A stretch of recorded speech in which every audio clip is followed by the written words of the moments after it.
dari KPU diterima oleh Pak Gunatwa tadi itu melaporkan komisioner KPU baik di Solo, Jakarta maupun pusat ya, itu ke kepolisian. Kemudian kepolisian menyidik. Nah, disinilah penyidikan dugaan ijazah palsu mulai dilakukan oleh kepolisian. Kemudian menerbitkan laporan polisi, ya kemudian menerbitkan surat perintah dimulai penyidikan, kemudian melengkapi dengan administrasi penyidikan, sampai akhirnya juga menggunakan pemeriksaan laboratorium kriminalistik atau laboratorium forensik di situ. Jadi awal dari pembuktian ijazah yang diduga palsu tadi adalah dengan laporan yang harus dilakukan, melaporkan komisioner KPU tadi ke Kepolisian Negara Republik Indonesia dengan barang bukti adalah ijazah yang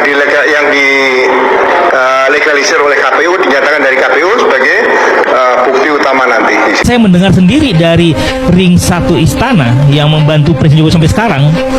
Ya, mereka ini nggak mungkin saya buka ya, Bro Firman ya. Mereka sampai bilang gini, mereka khawatir presiden pertama di Indonesia ini yang masuk penjara itu adalah Presiden Joko Widodo. Saya mendengar ada konsensus tidak tertulis di negara ini bahwa seolah-olah presiden dan wakil presiden itu kebal hukum. Padahal kalau kita lihat konstitusi kan jelas tidak ada satu orang pun yang kebal hukum di negara ini. Semua warga negara, baik presiden, baik siapapun profesi di paling bawah itu bersamaan kemudian dalam hukum dan pemerintahan gitu. Nah, ini Bapak Jokowi hadir memenuhi jadwal pemeriksaan dari penyidik. Jadi kalau kita lihat tadi Bapak memasuki bersama dengan tim, kami juga mendampingi, dan dalam hal ini Bapak juga membawa dokumen-dokumen yang nanti akan disahkan, akan disampaikan kepada penyidik, dan tergantung penyidik nanti apakah akan menggunakan dan atau melakukan penyitaan. Jadi tentu Bapak secara konsisten terus akan mengikuti proses hukum, akan menghargai semua proses yang terjadi, dan hari ini dapat kita lihat penjadwalan Bapak untuk minta keterangan dilakukan di Polres Solo. Saya rasa demikian. Ada pertanyaan?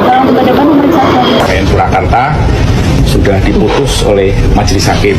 Tadi sudah saya sebutkan perkara perdata nomor 211 garing PDT.G/25 2025 PN Surakarta yang diputus ya dengan amar putusan mengadili dalam eksepsi, menerima eksepsi tergugat 1, tergugat 2, tergugat 3, dan turut tergugat ya. Jadi kalau hari ini diputuskan telah terbukti ijazahnya palsu karena apa? Ada yang bersaksi bahwa yang ada di ijazah itu berbeda dengan orang yang dia lihat. Jadi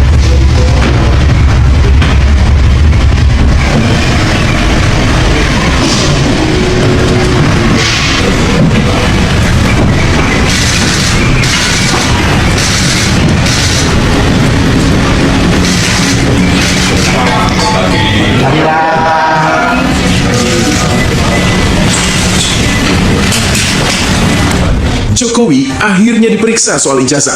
Awal terbukanya kebenaran atau sekedar klarifikasi. Akhirnya, setelah bertahun-tahun menjadi polemik di ruang publik, Presiden ke-7 Republik Indonesia Joko Widodo memenuhi panggilan penyidik. Selama 3 jam di Polresta Solo, Jokowi menjawab 45 pertanyaan penyidik Polda Metro Jaya terkait dugaan ijazah palsu, isu yang selama ini dianggap tabu, sensitif, bahkan tidak boleh disentuh.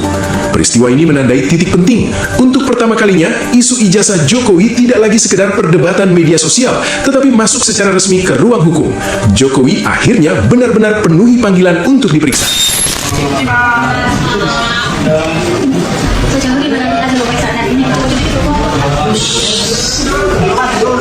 Ya, tadi pemeriksaan penyidik 45 pertanyaan, yang 35 sudah pertanyaan yang lalu tapi direview kembali, dan yang baru 10 pertanyaan dan semuanya saya jawab sesuai dengan yang saya tahu dan menjadi apa adanya. Bang Roy Suryo, ketika Anda bersama dengan kawan-kawan, kasusnya sudah dilimpahkan ke tahap yang lebih tinggi, tapi di hari kemarin, sekitar hari Selasa kemarin kalau nggak salah, ada sebuah putusan dari KIP. Bagaimana Anda memaknai ini? Apakah jangan-jangan Anda merasa oke? Tampaknya saya akan dapatkan katakanlah kotel efek dari putusan KIP ini. Apa yang dilakukan perjuangan oleh Pak Dr. Punatua selama ini sebenarnya bukan yang singkat, itu perjuangannya panjang. Dulu kami bersama-sama dengan Dr. Punatua itu melakukan, karena waktu itu kita minta salinan putusan salinan tentang ijazah ini. Awalnya itu nggak diberikan, segala macam cara, bahkan dulu KPU Solo itu sempat mengatakan sudah nggak ada. Ya kemudian Dr. Punatua memasukkan, kalau nggak ada berarti Anda melanggar undang-undang KASI Pak, bisa kena 10 tahun. Satu mereka, hanya keluar. Keluar tapi hanya satu. Yang diingat gini Pak, biar semua pemirsa Garda tadi. Yang kita minta itu ada 5 jenisnya, 5 seperti ini. Ya, jadi artinya ada 5 salinan ijazah yang pernah digunakan oleh Joko Widodo ketika 1 menjadi wali kota Solo tahun 2005, 2 ketika menjadi calon wali kota 2010, ketika menjadi calon gubernur 2012, ketika menjadi capres 2014 dan capres 2019. Masing-masing itu ada ciri khas yang berbeda. Nah ini yang kemudian lanjutnya akan jadi tugas saya untuk meneliti. Dan sebenarnya Mbak Munaswan pada ketawa ya, kami sudah menemukan ya ada perbedaan-perbedaan di antara itu, dan itu nanti akan jadi sangat signifikan. Karena itu akan menentukan sebenarnya berkas yang diberikan itu ada kepalsuan atau tidak.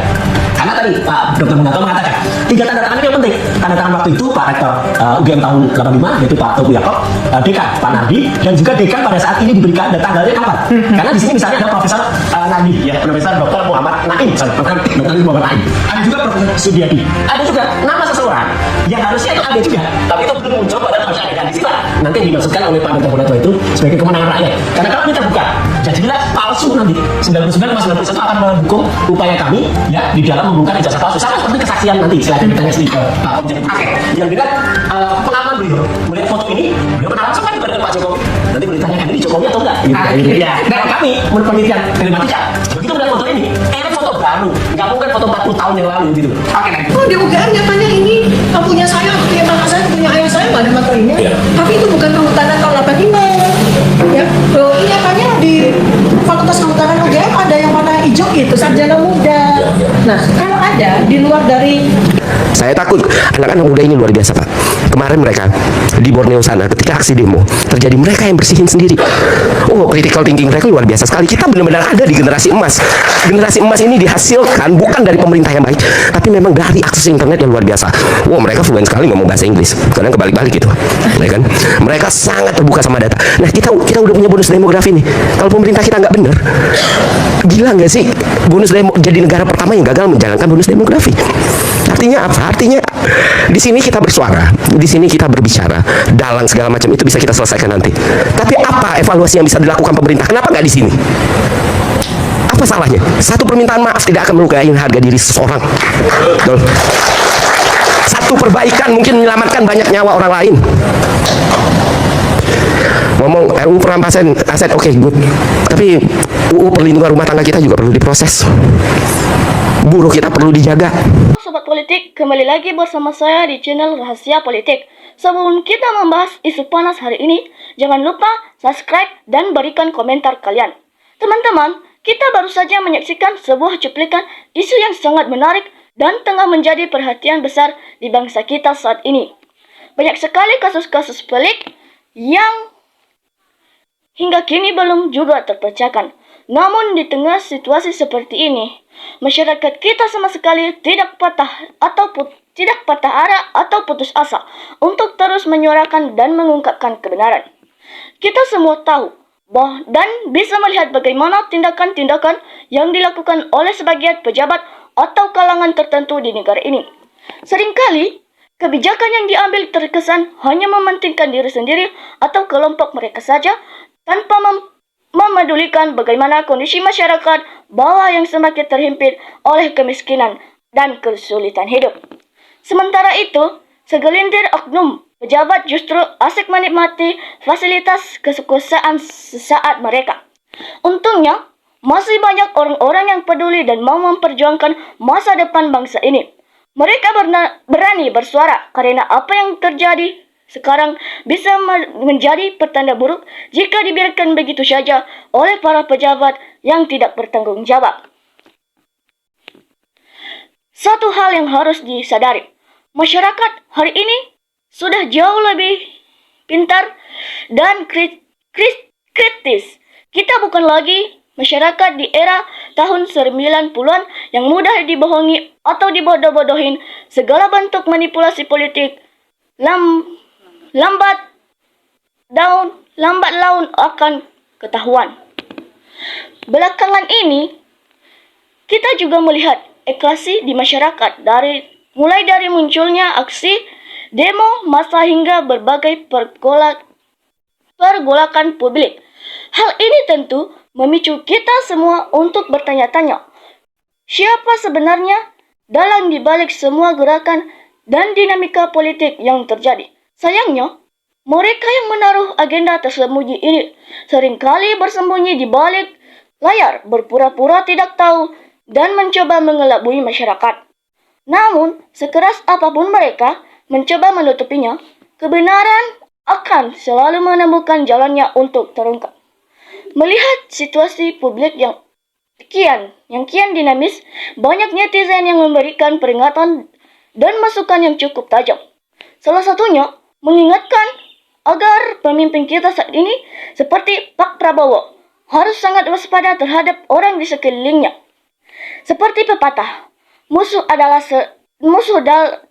dalam selimut biar saja datang dari teman dekat atau orang yang sudah lama berada di lingkaran terdekat. Oleh karena itu, penting bagi pemimpin untuk jeli menyelidiki dan menyaring siapa saja yang benar-benar tulus membangun bangsa dan siapa yang berniat buruk atau mencari keuntungan pribadi demi menjatuhkan pemerintah. Di sisi lain, publik juga menaruh harapan besar pada reformasi hukum dan pembenahan di tingkat legislatif. Kedaulatan negara harus benar-benar kembali ke tangan rakyat melalui mandat yang sah. Banyak aspirasi yang terus disuarakan, mulai dari tuntutan hukuman mati bagi koruptor, pengesahan RUU perampasan aset, perbaikan sistem kerja buruh, hingga pembenahan sistem dan praktik pungli. Jadi, audit menyeluruh benar-benar dilakukan secara transparan. Kita yakin semua kecurangan ini akan terbongkar. Kita tentu berharap agar Pak Prabowo dan jajaran pemimpin kita mau mendengarkan keluhan serta isi hati masyarakat ini satu persatu. Jangan sampai para pemimpin terlena dan membiarkan negara ini digeroti oleh para pengkhianat bangsa. Sebagai bangsa yang cerdas, kita juga harus tetap fokus mengawal agenda-agenda besar negara, seperti pengesahan undang-undang yang berpihak pada rakyat dan tidak mudah terpancing oleh isu-isu atau dugaan yang belum jelas kebenarannya. Fokus kita adalah menjaga agar masa depan bangsa ini tidak hancur di tangan orang-orang yang haus jabatan dan harta. Nah, teman-teman sobat politik, di luar sana, saya yakin kalian juga punya pandangan atau informasi lain mengenai kasus-kasus yang sedang berkembang di tanah air saat ini. Mari kita saling berbagi pola pikir dan berdiskusi secara dekat. Teman-teman, mari kita melihat berbagai pendapat dari teman-teman kita. Teman kita Tohari memberikan pendapatnya, "Ya Allah, berilah kemudahan orang-orang yang akan merubah bangsa ini." Nah, teman-teman, kita lanjut. Teman kita Jumini memberikan pendapatnya, "Rakyat ingin kejujuran penegak hukum dan hakim-hakim juga." Nah, teman kita Yudi memberikan tanggapannya, "Rakyat menunggu siap bersatu." Nah, teman-teman, kita lanjut. Teman kita Sukma memberikan pendapatnya, "Dari dulu kalau pejabatnya jujur, negara akan makmur. Sayangnya masih banyak pendusta." Nah, teman kita Anwar memberikan tanggapannya, "Rakyat dipaksa suruh mengakui ijazah palsu. Jadi asli rakyat dan dah pada cerdas, bro." Nah, teman kita Irja memberikan tanggapannya, "Semoga Allah melimpahkan rahmatnya kepada orang-orang jujur." Nah, teman kita Paryo memberikan tanggapannya, "Ini kesempatan terakhir bagi para penegak hukum untuk menunjukkan sikap kebenaran dan kejujuran kalau rakyat mau menaruh kepercayaan." Nah, teman kita Hadi memberikan tanggapannya, "Semoga Allah selalu melindungi orang yang jujur dan baik, dan semoga Allah secepatnya membuka atau menunjukkan bukti kebohongan yang dilakukan orang atau oknum pejabat yang dozolim. Nah, teman kita Rama memberikan tanggapannya. Seandainya penegak hukum itu tidak pandang pilih, pasti Indonesia damai sejahtera. Nah, teman-teman kita lanjut. Teman kita Mardino memberikan tanggapannya. Kalau asli ijazahnya, insya Allah udah diperlihatkan karena aspal dari berbelit nyata. Nah, teman-teman kita lanjut. Teman kita Mali memberikan tanggapannya. Yang jujur pasti dilindungi Tuhan. Teman-teman kita lanjut. Teman kita Jalan memberikan tanggapannya. Para pejabat Konoha yang tak jujur malah disayang dihormati karena banyak uang dan harta. Nah, teman kita Rajin memberikan tanggapannya. Rakyat butuh kepastian. Rakyat butuh kejujuran kepada para pejabat dan pemimpin. Nah, teman-teman kita lanjut. Teman kita Supa memberikan tanggapannya. Ya Allah, tunjukkan yang benar dan yang bohong. Tunjukkan juga agar rakyat ini puas dengan penegak hukum. Nah, teman-teman, teman kita Husan memberikan tanggapannya. Apapun yang menghalangi kebenaran harus diungkapkan secara terang benderang. Nah, teman-teman kita lanjut. Teman kita Dani memberikan tanggapannya menanti kejujuran lembaga kehakiman. Teman-teman, teman kita Suci memberikan tanggapannya. Mudah-mudahan kalau ada yang menutup-nutupi kebohongan agar segera dapat keadilan dari Allah. Begitu pula yang berbuat jujur akan dapat hadiah dari Allah. Tunjukkan, ya Allah, tunjukkanlah kebenaran-Mu pada orang yang memperjuangkan kebenaran. Nah, teman kita Slamet memberikan tanggapannya. Yang ikut membela kebohongan ijazah semoga diazab Allah. Nah, teman kita Irwan juga memberikan pendapatnya. Semoga penegak hukum berani jujur, logis, dan adil, tidak pandang bulu. Nah, teman-teman, demikian saja isu panas hari ini. Dan jangan lupa saksikan video yang tak kalah menarik berikutnya. Salam NKRI harga mati.